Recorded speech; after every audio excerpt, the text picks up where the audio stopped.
So I chose for text this morning these two texts, which are somewhat antithetical. They seem maybe at first sight to be somewhat of a challenge to each other. Gospel of Thomas, of course, a non-canonical gospel. That in itself is an interesting story for another Sunday morning as we think about the the council at Nicaea and Irenaeus, the bishop, who argued against including it, and those kinds of things that happen in power struggles. The faith is always in the midst of power struggles, is it not? I mean, it has been throughout centuries, and as we see today, has reason to be so even more, or continue to be so. So I just included it because it is an interesting gospel. It's a collection of sayings, some of which have been the source of the Gospel of John. That he borrowed from that, and then for other gospels, and it was part of a community as well of Christians. But I also selected it because it kicks an idea around that I want us to think about. What is it about asking questions that sometimes seems so frightening? And should we even begin? I think about what happened this morning early, and to be honest with you, I had not heard about it because I was in annual conference most of the week, and then on Thursday morning, or late morning, when I finally had a chance to sort of sit down and really think about what I was going to say this morning, I basically dug in and then had some funeral to go to on Friday, and then also wedding consultations, and by the time I got the sermon started, I was working on it last night.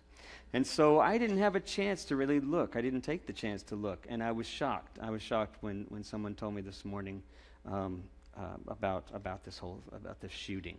Just stunned by this, largest mass murder in the United States, and it speaks so relevantly to what I wanted to share with you. So rather than start with the story that I was going to start with, I want to tell you about my father-in-law as a way of getting into this sort of challenge that we have, and maybe even preface it by thinking about the fact that anytime we talk about who God is, what God is, or just bring up the idea in groups or communities, that I'm going to be talking about stuff and challenging us to think about things differently and opening up doors, which for some of you would be like, yeah, we've been there, this is easy, we're way past this, can we move on to talking about things that matter? And for some of you it will be like, don't you dare go there.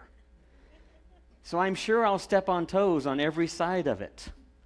Our community is made up of a real diversity of folks, which is kind of both the challenge and, as I've mentioned, also the gift. You know, as I've spoken about this space being that place where openness and reflection and dialogue and conversation is a guiding principle over dogma and creed. And it's challenging. It's not always easy.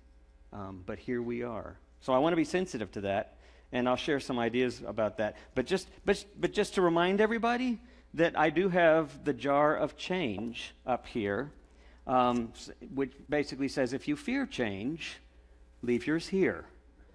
And I encourage you, honestly, in fact, I'll leave it back here so that you don't have to feel like, you're in front of folks if you have this anxiety. I'll just put it right here, and if you just kind of keep an eye on it there, keep it safe.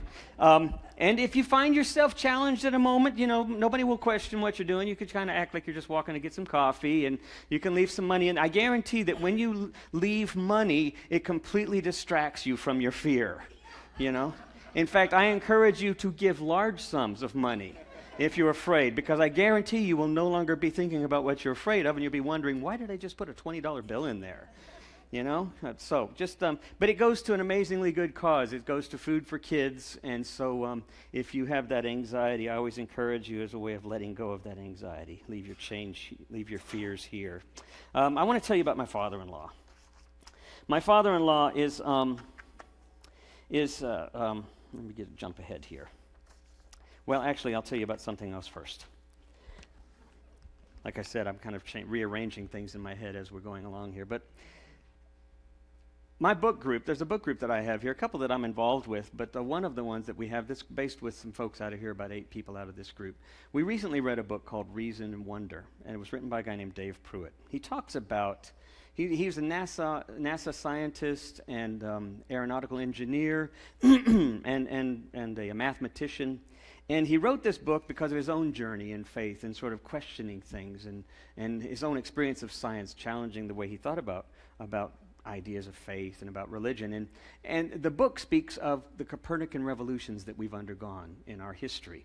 Some of these are very obvious, the two most prominent ones being the one that involved Copernicus himself, scientist, astronomer of the early 16th century, mid-15th century, actually. I think it was mid-late 15th century. And of course, his challenge to the way of looking at things, that in fact we are no longer the center of the universe, but the sun is, heliocentrism. So everything revolves around the sun. What a novel idea. At the time, you get killed for it, for thinking that. I mean, you're literally challenging people's reality, the way that everything is seen. Not long after him came along Galileo and then Kepler, who discovered not only that things revolve around the sun, but the solar system's a lot bigger than we thought it was. And we're not so significant in the context of this bigger picture, which, of course, over time, scientists have discovered only keeps getting bigger and bigger. And we are such a small piece of the history of life, so to speak. That was the first Copernican revolution. It literally changed things. We were no longer the center of the universe. And then the second one, of course, came along with Darwin, the origin of the species, in the 1800s, where Darwin suddenly challenged our very sense of biology and how we got here. It certainly challenged the dogma of the church. Evolution became this new idea of how things come about, of how things change. And this idea of God sort of creating everything in 6 days, whereas it might have been challenged by the Age of Enlightenment, it might have been challenged by certain pockets of folks. Now the accepted way of thinking about the world by a lot of people suddenly challenges the theological reality, the theocentric way of looking at things. So the second Copernican revolution and subsequent discoveries since then of DNA and such. But what Dave Pruitt would argue is that we're now in a third Copernican revolution. And this third Copernican revolution is this idea of what does it all mean? How do we make sense of spirituality and faith in light of science? New studies in neuroscience and how our brain works. Everything's up for grabs. How do we make sense? We're not there. But he says that's where we are moving toward. That's what his book basically argues. It's a massive book, and there's a copy in the library if you want to check it out, but it's a fascinating study. I encourage you to look at that. Now, the reason why I bring that up is because here we are in the midst of that kind of reality, and I got through spending 4 days at annual conference, which is, part of our institution, and there's so much good stuff. I hope that I can say this in a way in which it's not too threatening to the very institution in which I find my being, so to speak. But there was an emphasis that kept getting pushed out there. The need for the church is to move towards more orthodoxy. And I thought to myself, is that a reaction of fear? Is that feeding into the fear? Or is it a legitimate argument? And I'm not going to suggest that one way is right over the other, but I will play with you for a moment thinking about some things about the word orthodoxy. Do you know what orthodoxy means? Literally, it means right belief or right thinking. Now, to me, I think that particular word in itself is an interesting sort of contradiction in meaning. It's not really right thinking. It's right thought. Because the process of orthodoxy, of disseminating orthodoxy, is a process of a closed system. It becomes yes and no. It doesn't become why, where, when, how, which, what. It's a simple closed system. You either or you don't.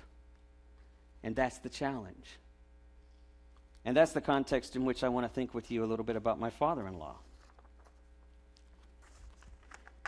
My father-in-law was a devout Lutheran and a devout man of faith and a devout man of the church. He was also a great father. He's my wife's father, but, I grew up in an estranged, kind of broken home, and he was very much of a father to me. We dated, Linda and I were dating at 16, and so I spent long, long hours having great conversations with Marvin Fox. We would sit at the table after supper, and his brain, he was so smart, and a scientist, an aeronautical engineer, such a great mathematician, and had all these wonderful questions. What's a quark? What's a muon? What are all of these strange subatomic particles? And his face would light up, and he'd say, "Oh, are you sure you want to go there?"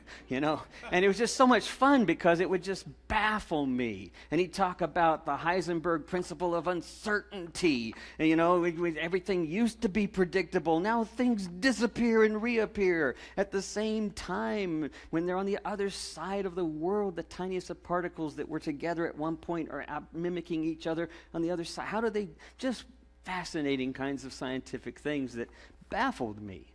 And yet, he was a devout Lutheran and an Orthodox Lutheran. He grew up with 50 years, 60 years of German Lutheranism in southeast Texas. He told me once while we were talking, and the subject of going to church came up, that he said that when he was in the Army at the age of 19, he had an experience that really completely changed his mind about some things. He said there were long training days, but every Sunday morning, he said, he's German for one thing, remember this, every Sunday morning, the only morning that everybody else got to sleep in late, Marvin got up, dressed, and he went to church. It had been his habit his entire life. He said one Sunday as he was getting up, one of the guys in the bunk asked him and said, "What are you doing?" And he said, "I'm going to church." And the guy's expression when he asked him was like he'd swallowed a lemon, It's like, why would you be going to church? We've been slaving and suffering this whole week, sleep in. And he said, "So why are you doing it?" And Marvin said, that question stopped me in my tracks. Because for whatever reason, his question struck a nerve with me. I didn't know why. I didn't know why about my life. I didn't know why about God. I didn't know why about religion. I didn't know why about anything. I just did it. He said it was my first time ever out of the state. It was my first time in my family to go to high school and leave high school, graduate from high school, and much less not be a farmer. Of course, he hadn't gone to college yet because he'd gone in the military first. But he said, with all of that, my first time experience, I'd never asked myself the question, why? And he said, the funny thing is, I haven't stopped asking that question since. Now, Marvin did have a lot of questions, but he was faithful on all the committees and council members of all the different leadership groups at River Oaks United Methodist Church. He became Methodist because his wife was Methodist, and they moved to Central Texas. And so he became involved in all the leadership. And again, he faithfully followed the doctrine of the church and sort of compartmentalized his thinking. There was a faith place, and there was a science place. And the two didn't really have to talk to each other very much. Until that question, he said. And then it just got in him like a thorn. Just got in him, and it started to just fester. Why? Everything became why. And he said then he started thinking about what he really understood about science, and it started to challenge everything he understood about faith. And I remember sitting with him at the table. He was very subtle. As a Lutheran German, he didn't express himself a lot. He was very withdrawn and kind of held in and kind of self-controlled. But when he would lose his temper, all you did was look at his face, and it would just start to turn red. And that meant he was losing it. Didn't mean he was, kind of getting upset and frustrated. He was losing it at that point. He rarely showed any form of, anxiety or stress. Kind of just kept it all in. His fist got really tight that particular night as he looked over at me, and I said, "Marvin, you okay?" And his face just kept getting redder and redder and redder. And then he just kind of raised his fist about 3 inches off the table and then slammed it on the table from 3 inches. And I looked over at Linda, and I said, "Your dad is furious." And he looked at me and he said, "I don't understand it." And I said, "What, Marvin, what?" And he said, "They're trying to get creationism in the schools in Dallas." He said, "Why are they doing that? Why don't they understand science? We're in the late 20th century. And I said, well, Marvin, that's just where a lot of people are, I suppose. But it frustrated. Again, it got in under his skin. And once again, he's trying to reconcile these questions. Darwinism, evolution, it's a pretty well accepted understanding of science all across the board. And yet, here was this group trying to sway political opinion. And he just couldn't put the two together. And then he realized, as he talked to his friends, fellow aeronautical engineers, some of them held the same beliefs, which only made him more frustrated because he couldn't understand how you keep those things together. Now, I'm not sure, again, where you are with all of this, but these were the discussions that my father-in-law and I would have across the table that really fascinated me in light of who he was. But here's the thing. Marvin said Einstein was an atheist. But he said, I'm trying to get my head around how he could be an atheist. Because he also said the most beautiful thing that we can experience is the mystical. And it is the source of all of art and science. And that seemed to be Marvin's trajectory.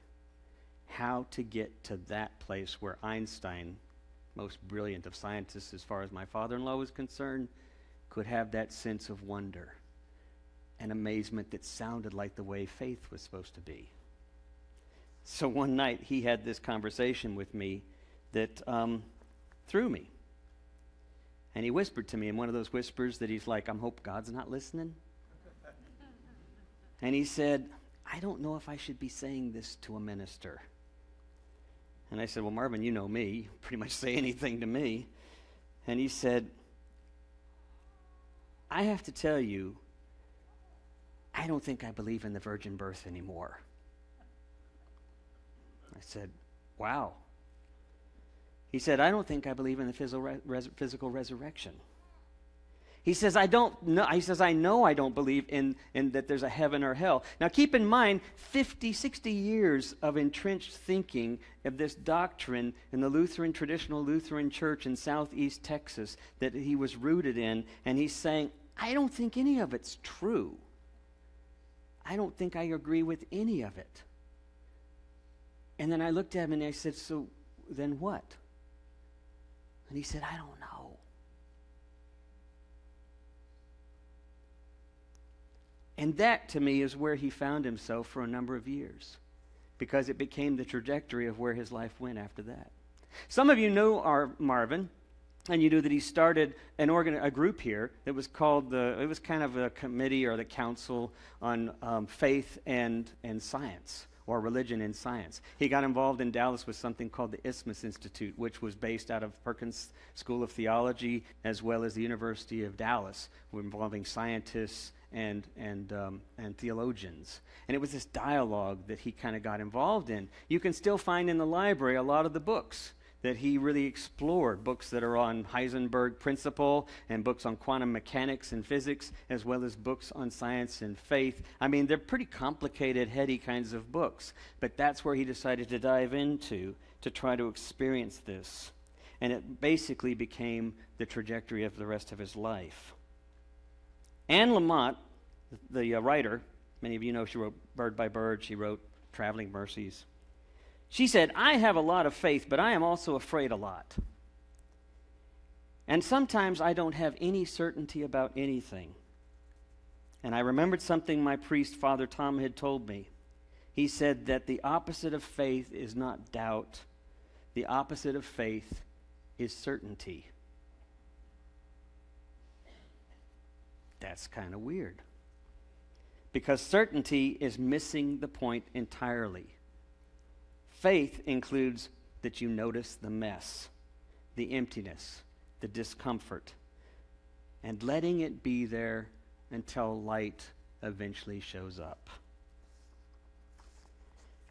I want to think just quickly about a couple of Copernican revolutions I've had that I suspect some of you all have had. You know, what they've said about the Methodist Church is that it's a happy meeting ground, right?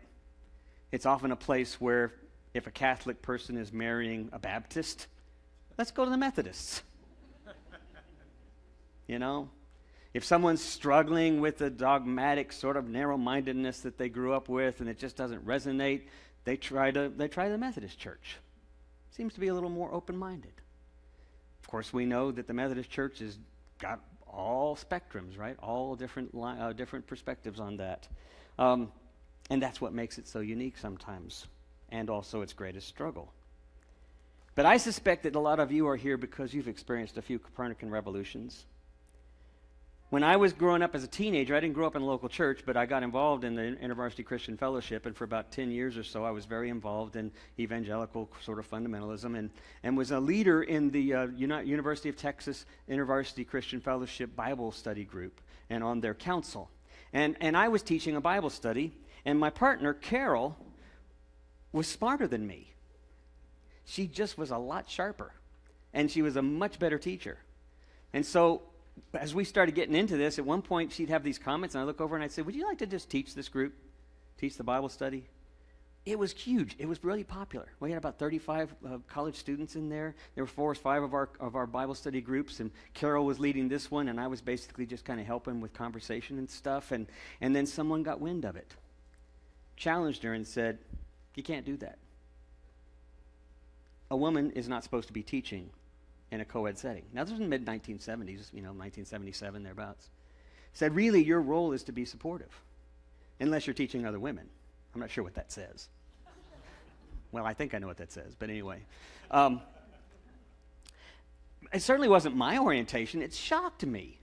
It shocked me. I had been involved in this denomination because I held to some of these core orthodox ideas, and yet here was this total inconsistency that made no sense whatsoever to me.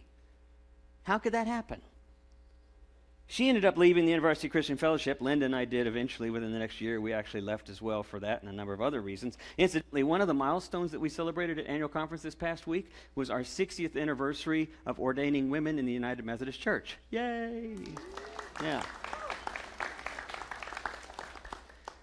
Of which my wife is like number 11, I think. I think she was the 11th one to be ordained in this conference. So it's pretty cool. But it's an interesting irony in light of that. I love hanging out with folks at growler stations because some of you know I'm a real fan of craft beer. I'm a beer snob. But I love going and talking because it's a much more casual environment than, say, going to a bar or something where there's all sorts of baggage going on. Here you can just freely talk to people, be light about conversation. And I get into it with the growler guy all the time, the guy on the other side. And it's interesting because he'll often look at me and he'll say, Tom, you're not the only minister that comes here for beer. And I said, well, I figured that. He says, no, I'm talking about they're Baptist, they're Church of Christ ministers. He said, you never seen a minister come in and go so fast. They come in, they got their bag, they put it in there, they get out of here.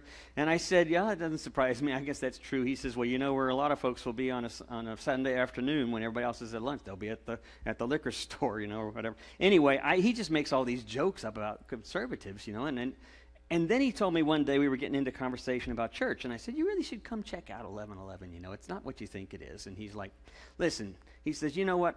I have no interest in church whatsoever. He said, one of these guys was in here the other day, and we got to talking, and next thing I know, he's telling me about AIDS in Africa, about storms and catastrophes, about people's crisis and extreme illnesses that they get. And then he says it's because of sin. He says, I just can't buy a God that acts like that. It's the most inconsistent kind of thinking I can imagine, and yet there he is practicing it with a bunch of people that think like that. He said, I just can't do that. Can't imagine a God that's like that. And then we got into this whole thing about this wonderful song. He started bringing up this song that I hadn't even thought about this, but the song Amazing Grace. It's a staple of our life. It's certainly a staple of orthodoxy. I once was lost, but now I'm found, was blind, but now I see.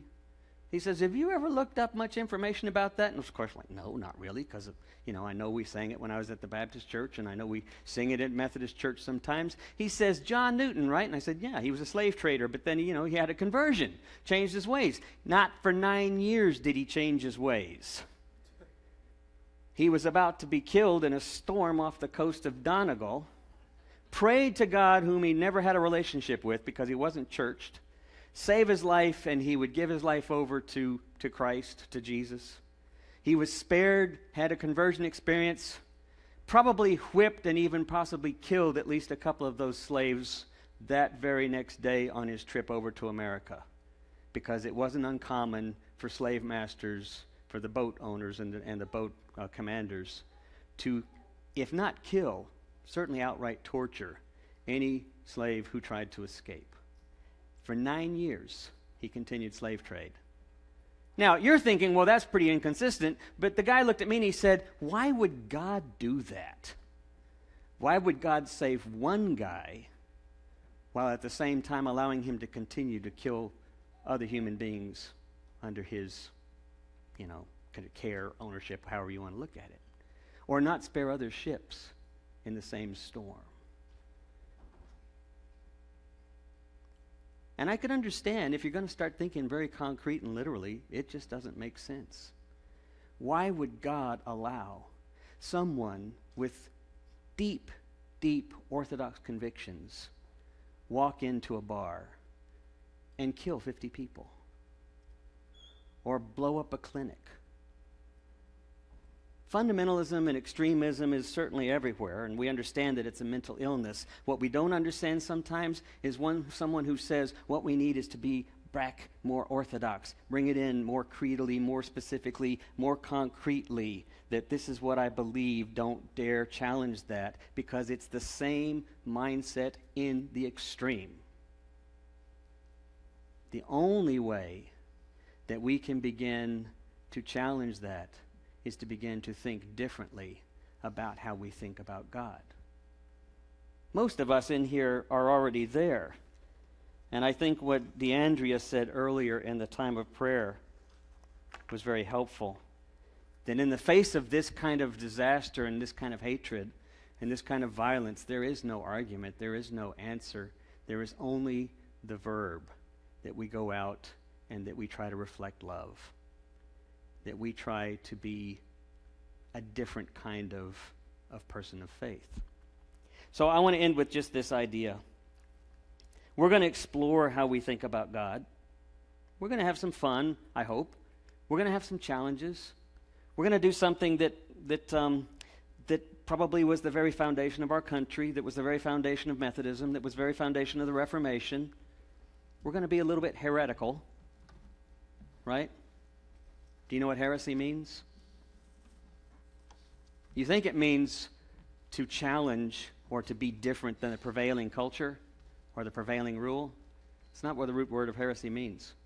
The root word of heresy is to choose freely. So we're going to practice a little heresy and kind of see. Of course, I'm saying that it's on the internet now, so I may not be here next Sunday. Rob Bell, in his book, What We're Talking About When We Talk About God, said this. He said, doubt isn't the opposite of faith. He said, doubt is the sure sign that your faith has a pulse. So we're going to go there. But we're going to go there with a sense of what it means to be a disciple. Because what it means to be a disciple is to be a student, is to be one who learns and who practices and who has compassion. How do we learn compassion? How do we practice compassion? And we're going to do it with a sense of openness, because you can't be curious if you're not going to be open. You can't learn if you're not going to be willing to learn. And then we're going to do it with a sense of grace, because I think everything that we do should be tempered by our gratitude, and that we can't go wrong with gratitude. Once we get there, I think we might be able to do what my father-in-law did on his last day when one of my great friends here, one of my great friends on staff, Larry Grubb, went up to Marvin on his last day with 3 hours left before he breathed his last. And he said to Marvin right up to his face, he looked at him and he said, Marvin, he said, are you ready for the next mystery? And Marvin smiled.